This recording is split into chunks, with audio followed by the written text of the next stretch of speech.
So guys welcome back to micro classes. CTET की जुलाई 2024 के लिए हमारी रेगुलर क्लासेस चल रही हैं।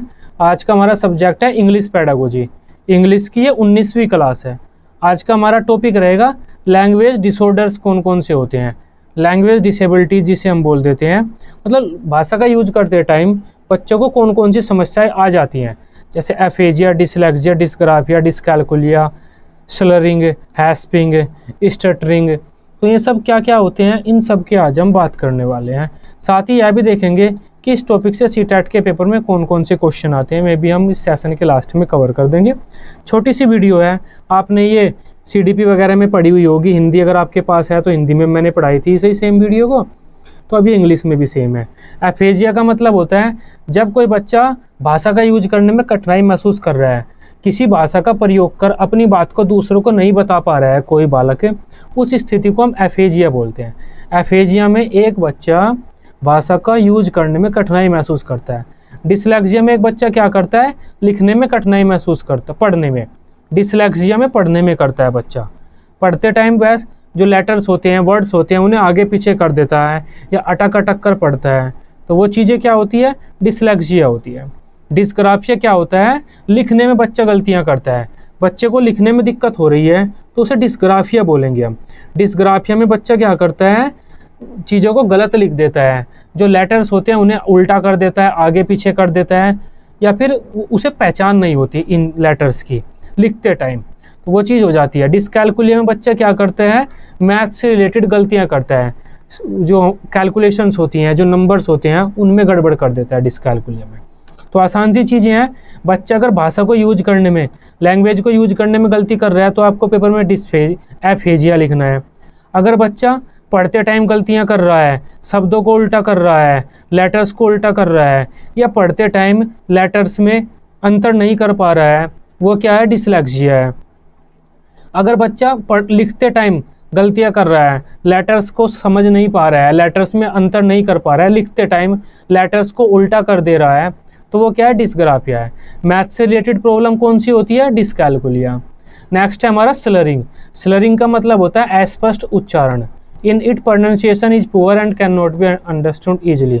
अगर कोई बालक बोलता है उसकी आवाज़ साफ नहीं होती, आप समझ नहीं पाते ये जो शब्द बोल रहा है वो क्या बोल रहा है, वो होता है हमारा स्लरिंग।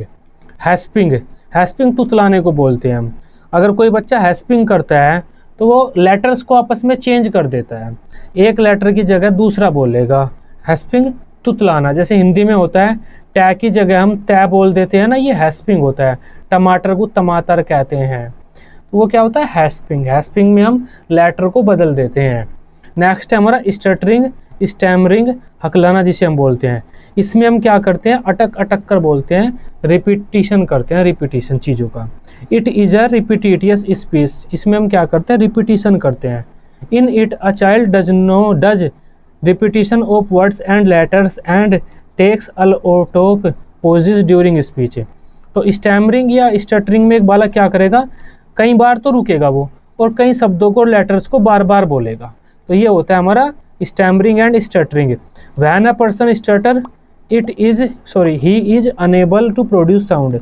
जब कोई बालक स्टटर करता है तो वो साउंड प्रोड्यूस नहीं कर पाता, कुछ देर के लिए रुक जाता है, जैसे ऐसे हकलाते हैं जब, बीच में अटक जाते हैं ना, बिल्कुल चुप हो जाते हैं। तो ये वही चीज़ लिखी हुई है, मैंने हिंदी में इस वजह से लिखा है ताकि आप आसानी से यहाँ पर लिख पाएँ, समझ लें। स्लरिंग का मतलब किसी की भाषा स्पष्ट नहीं है, क्या पता क्या बोल रहा है वो। हैस्पिंग का मतलब कोई तुतला रहा है, तुतलाने के बारे में आप जानते हैं, हम लेटर चेंज कर देते हैं, हमारा साउंड जो प्रॉपर लेटर का साउंड होता है वो हम निकाल नहीं पाते, दूसरा साउंड निकालते हैं।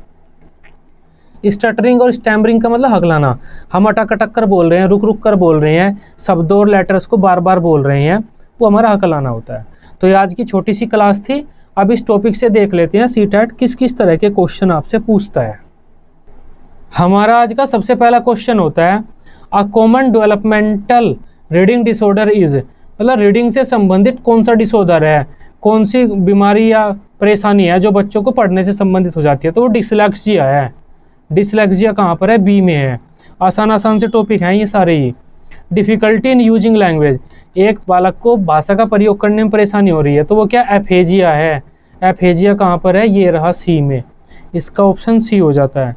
नेक्स्ट है deficiency in the ability to write associated with impair handwriting is a symptom of. अब देखो क्या है, एक बच्चे की हैंड राइटिंग खराब हो गई है, हैंड राइटिंग इम्पेयर्ड हो गई है, खराब हो गई है, तो वो क्या है, डिस्ग्राफिया है। इसका आंसर डी हो जाता है। कुछ शब्दों को पकड़ो और अपना उत्तर लिख दो। डिसलेक्सिया क्या होता है, राइटिंग में प्रॉब्लम। राइटिंग कहाँ है, writing writing writing writing. Dyslexia reading, dysgraphia writing होता है, डिसलेक्सिया तो रीडिंग होता है, तो इसका आंसर डी हो जाता है। नेक्स्ट क्वेश्चन है, एक कक्षा 4 का बच्चा है, having some problem in writing, तो ये क्या है, डिस्ग्राफिया। कहाँ पर है डिस्ग्राफिया, ये रहा, इसका आंसर सी है।